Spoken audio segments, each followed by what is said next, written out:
Hello guys, welcome to my channel unique code solution. मेरा नाम है विमल दुधात और आज हम देखने वाले हैं 18th video on JavaScript series. चलिए गाइस शुरू करते हैं।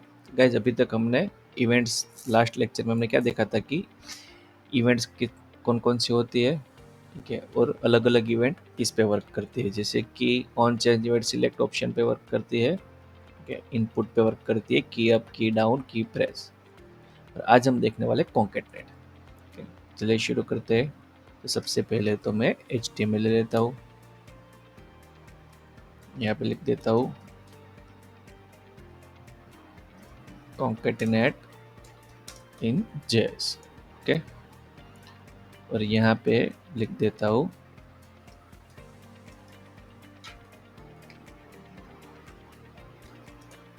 symbol of concat is plus on JS। symbol of concat is plus on JS। ठीक है, तो चलिए शुरू करते हैं। अब एक कॉन्केटनेट क्या होता है गाइस? कॉन्केट मीन्स कि दो चीज़ों को जोड़ना। जैसे कि अगर आपके पास दो वेरिएबल्स है, ठीक है, और अगर आप उसको जोड़ना चाहते हो तो प्लस सिंबल का यूज़ करना है। ठीक है, तो चलिए मैं एग्जांपल ले लेता हूँ कि जैसे कि मैं एक वेरिएबल ले लेता हूँ a इज इक्वल टू ले लेता हूँ 10। ठीक है, और वेरिएबल b ले लेता हूँ, स्ट्रिंग ले लेता हूँ। यहाँ से ऐसे आई हैव आई हैव 10 कुछ भी ले लेते, 10 एप्पल। ठीक है, आई हैव 10 एप्पल। अब मैं क्या करता हूँ, इसको कंसोल डॉट लॉग करता हूँ, console dot log B.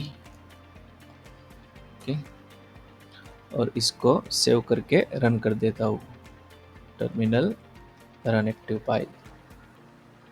Okay, ये फाइल रन हो चुकी है। अब इंस्पेक्ट में आके देखता हूँ, ये यहाँ पे आ गया आई हैव 10 एप्पल। ओके, अब मुझे ये जो 10 है, अब मुझे उसको 12 करना है। ओके, अब यहाँ पे a इज इक्वल टू 12 आएगा, तो यहाँ पे भी मुझे 12 अपडेट करना है। ठीक है, तो मुझे क्या करना पड़ेगा, यहाँ पे आके अपडेट करूँगा तब अपडेट होगा। तो ये चीज़ तो डायनेमिक नहीं हुई, तो मुझे यहाँ पे ए को यूज़ करना है। ठीक है, तो मुझे कॉन्केटनेट करना पड़ेगा। ओके, कि ए को आप बीच में यूज़ कर सकते हो, या तो स्टार्टिंग में यूज़ कर सकते हो, लास्ट में भी यूज़ कर सकते हो, तो कॉन्केटनेट कर सकते हो। तो गैस कॉन्केटनेट किस किस के बीच में होगा? ठीक है, कॉन्केटनेट होगा या तो स्ट्रिंग हो और सामने इंटीजर हो।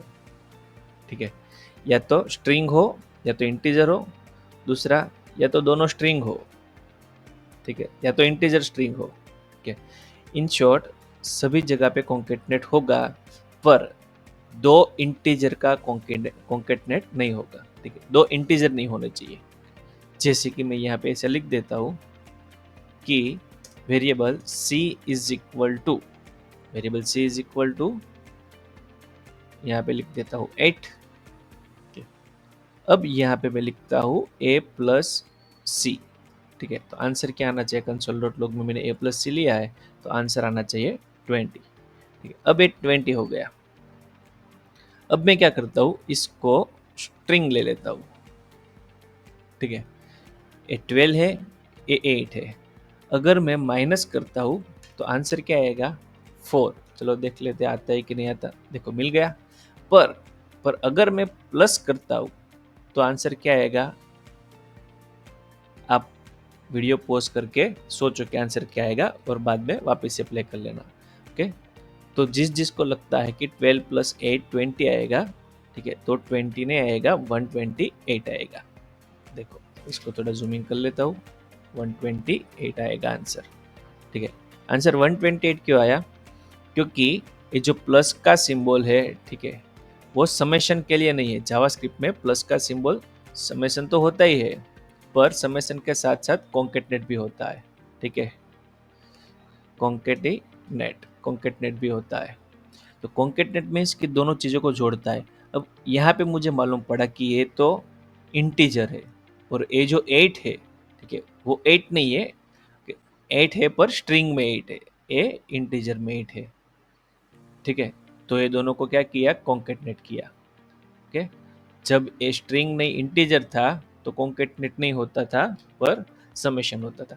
अब जैसे कि यहाँ पे मैं आपको डिफरेंस दिखा दूँ, कलर का भी डिफरेंस है। थोड़ा जूम इन कर लेता हूँ, सेव करके यहाँ पे रिफ्रेश करता हूँ। देखो बार किस तरह से आ रहा है, 8 किस तरह से आ रहा है। ठीक है, क्योंकि 8 स्ट्रिंग में है और 12 जो है वो इंटीजर में। तो आपको दो चीज़ों को कभी भी जोड़ना हो तो प्लस सिंबल का यूज़ कर सकते हो। अब जैसे कि यहाँ पे आई हैव 12 एप्पल। ओके, तो यहाँ पे मुझे 12, पहले इसका एग्जांपल लेते हैं। 12 और 8 को मैंने ज्वाइन किया तो किस तरह से किया था, ए प्लस बी। तो ए तो ज्वाइन हो गया था, ए प्लस सी। ओके, अगर सी प्लस ए करता हूँ तो क्या होगा, 8 1 2, पहले 8 आएगा बाद में 1 2 आएगा। देखो आ गया। तो जो चीज़ पहले है वो पहले आएगी, बाद में है वो बाद में आएगी, पर इसमें तो बीच में है। ठीक है, तो मैं क्या करता हूँ, इसको डिवाइड कर देता हूँ कि एक ए छोटी सी स्ट्रिंग है और उसके बाद ए स्ट्रिंग है। ओके, तो इसका कॉन्केटनेट कैसे होगा कि इसको पहले ए स्ट्रिंग को मुझे यहाँ पे खत्म करना पड़ेगा। ए मेरी स्ट्रिंग हो गई ब्रेक। ओके, और यहाँ पे ए स्ट्रिंग स्टार्ट हो गई।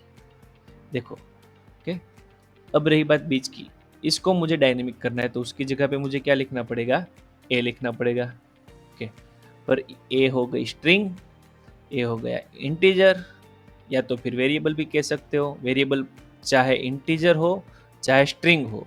ठीक है, अगर आपको कोई स्ट्रिंग के साथ कॉन्केट करना है तो आप वेरिएबल्स को भी कॉन्केट कर सकते हो। ठीक है, ये जैसे कि हमने दो वेरिएबल ही कॉन्केट किए हैं। ठीक है, तो यहाँ पे आ गया ए। अब ए है स्ट्रिंग है, ए वेरिएबल है।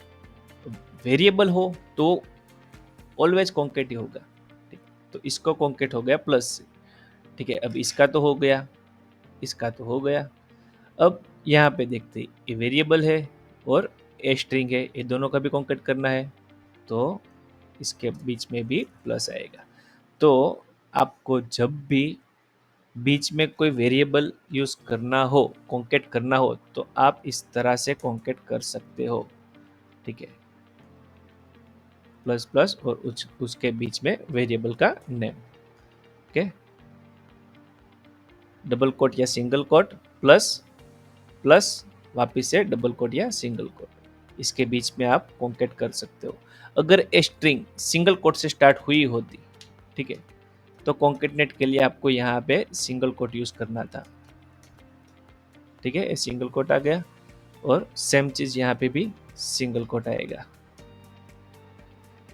ओके, तो कॉन्केटनेट के लिए क्या करना है, आपको प्लस का यूज करना है। और प्लस कब यूज होगा, स्ट्रिंग खत्म होने के बाद, या तो फिर वेरिएबल हो तो आप डायरेक्ट, दो अलग अलग वेरिएबल हो तो डायरेक्ट प्लस करके कॉन्केट कर सकते हो। ठीक है, तो अभी देखते हैं कि यहाँ पे बी प्रिंट करवाता हूँ तो यहाँ पे आना चाहिए आई हैव 12 एप्पल। रिफ्रेश करता हूँ, देखो आई हैव 12 एप्पल। अब देखो गाइस, कॉन्केटनेट तो हो गया पर बीच में स्पेस नहीं आई। ओके, तो स्पेस आपको यहाँ पे छोड़ दे, यहाँ पे और यहाँ पे। ए स्पेस जो है, ठीक है, वो कुछ काउंट ही नहीं होते। अगर आप उसको इस तरह से भी लिखोगे तो भी सेम ही रहेगा, उसको कुछ फर्क नहीं पड़ेगा। स्पेस कहाँ पे आएगी, स्ट्रिंग के अंदर स्पेस आपको ऐड करनी है। अगर मैं यहाँ पे 16 भी ले लूँ, रिफ्रेश करूँ तो डायनेमिक ही हो जाएगा। I have 60 Apple. यहाँ पे मैं ले लेता हूँ 10 ले लेता हूँ तो यहाँ पे 10 आ जाएगा। ठीक है गाइज, तो ये था कॉन्केटनेट। ये जो कॉन्केटनेट है गाइज, वो आपको सिंपल दिखता है पर ये सिंपल नहीं है। कॉन्केटनेट आपको बहुत काम आने वाला है सभी जगह पे। अगर आपको HTML भी कॉन्केटनेट करना चाहो तो कॉन्केटनेट कर सकते हो। जैसे कि मुझे इसको प्रिंट करना है, चलो इसको प्रिंट करते हैं। यहाँ पे मैं एक डिव ले लेता हूँ, इसके अंदर और एक डिव ले लेता हूँ, इसके अंदर H1 ले लेता हूँ। ठीक है, ये जो H1 लिया, यहाँ पे मैं लिख लेता हूँ welcome to my channel unique code solution, welcome to my channel unique code solution, इस तरह से मैंने लिख दिया। अब ये जो दिख रहा है मुझे, ठीक है, तो यहाँ पे दिखेगा, देखो आ गया welcome to my channel unique code solution. पर यही चीज़ मुझे जावास्क्रिप्ट की मदद से अपेंड करवानी है, ठीक है, जावास्क्रिप्ट की मदद से अपेंड करवानी है। तो मैं इसको क्या करूँगा, डॉक्यूमेंट डॉट राइट लिखूँगा, डॉक्यूमेंट डॉट राइट, और राइट के अंदर मुझे ए लिखना रहेगा, ठीक है। अब देखता हूँ रिफ्रेश करके, आ रहा है, नहीं आ रहा है, एरर आ रही है, ठीक है, क्या आ रहा है, सिंटैक्स एरर आ रही है। तो ये जो पूरा HTML है, उसको क्या करना पड़ेगा, आपको कॉन्केटनेट करना पड़ेगा। तो उसको कॉन्केटनेट आप इस तरह से कर सकते हो, variable HTML is equal to, तो ये डबल कोट ले लिया आपने, चलो सिंगल कोट ले लेते हैं, आपने सिंगल कोट ले लिया, ठीक है, इसके बीच में आपको ये रख देना है। अगर आप पूरी की पूरी स्ट्रिंग, जैसे कि ए लाइन जो है उसको इस तरह से लिखोगे तो भी चलेगा, सिंगल स्ट्रिंग में इस तरह से लिखोगे तो भी चलेगा। ओके, अब मैं यहाँ पे HTML लिख देता हूँ, HTML। ओके, तो यहाँ पे आ जाएगा, इसको क्लोज कर देता हूँ, देखो आ गया। यहाँ पे देखो डिव के अंदर ही डिव होगा, इंस्पेक्ट लिमिट में जाते हैं, देखो डिव के अंदर डिव, उसके अंदर H1, ये चीज़ है। पर चलो ये तो आपके पास छोटा सा HTML है, पर पूरा पेज HTML आपको यहाँ पे स्टोर करवाना हो तो किस तरह से करवाओगे, ठीक है। तो आपको क्या करना है, पूरा पेज यहाँ पे कॉपी कर लेना है, ठीक है, ये सिंगल कोट के अंदर आपने कॉपी कर लिया, ठीक है, और जो HTML का स्ट्रक्चर होता है उस स्ट्रक्चर वाइज आपको सेट कर देना है। ये अब सेट हो गया है। तो अब आपको किस तरह से काम करना है कि स्ट्रिंग यहाँ पे स्टार्ट हुई, यहाँ पे खत्म हुई, पर यहाँ से तो क्या हो रहा है, यहाँ भी तो खत्म हो रही है, तो यहाँ पे आपको स्ट्रिंग को खत्म करना है। स्ट्रिंग खत्म हो गई, ओके, वापिस से यहाँ पे स्ट्रिंग स्टार्ट हुई, यहाँ खत्म हो गई, ठीक है। अब ये दोनों स्ट्रिंग स्टार्ट खत्म तो हो गई, पर लाइन चेंज हो गई है, तो ए स्ट्रिंग भी अलग है, ए स्ट्रिंग भी अलग है। अगर आप सिंगल कोट के अंदर डिव डिव लिख देते तो चलता, पर यहाँ पे एक खत्म हो गई है, यहाँ पे दूसरी खत्म हो गई है, तो आपको यहाँ पे कॉन्केटनेट करना पड़ेगा। तो क्या होगा, ए स्ट्रिंग के साथ ए स्ट्रिंग जुड़ जाएगी, ओके। और इसके बाद आपको क्या जोड़ना है, तो वो आपको यहाँ पे करना पड़ेगा, ठीक है। तो इसका मतलब इसके पीछे ए भी आ गया, तो अब इसके पीछे वापस से प्लस, सेम चीज़ इसको हम ले लेते हैं कॉन्केटनेट के अंदर, इसके पीछे वापस से प्लस, ये वापस एक स्ट्रिंग हो गई, ठीक है। अब इसके पीछे प्लस नहीं आएगा क्योंकि यहाँ पे खत्म हो गया, ओके। तो आप इस तरह से HTML को भी कॉन्केटनेट कर सकते हो। अब मैं यहाँ पे HTML लिखता हूँ, ठीक है, HTML, तो वापस से सेम ही रहेगा, देखो कुछ भी फर्क नहीं। इंस्पेक्ट एलिमेंट में जाके आप देखोगे तो आपको दिखेगा कि डिव के अंदर डिव ही मिलेगा, उसके अंदर HTML ही मिलेगा। देखो ये डिव है, इसके अंदर एक और डिव है, उसके अंदर HTML है, ठीक है। तो गाइस इस तरह से आप वेरिएबल का कॉन्केटनेट कर सकते हो, ओके, स्ट्रिंग और इंटीजर का कॉन्केटनेट कर सकते हो, स्ट्रिंग और स्ट्रिंग का कॉन्केटनेट कर सकते हो, और HTML का कॉन्केटनेट कर सकते हो, जो भी है आप कॉन्केटनेट कर सकते हो, ठीक है गाइज। तो आज के लिए इतना ही। अगर आपको मेरा वीडियो पसंद है तो प्लीज़ गाइज लाइक कीजिए, और अभी तक आपने मेरे चैनल को सब्सक्राइब नहीं किया तो प्लीज़ सब्सक्राइब कीजिए, और ज़्यादा से ज़्यादा बने मेरे चैनल को शेयर कीजिए ताकि इस तरह के ऑसम वीडियो मैं ला सकूँ। तो मिलते हैं गाइज अगले वीडियो में, तो के लिए bye guys, thank you for watching.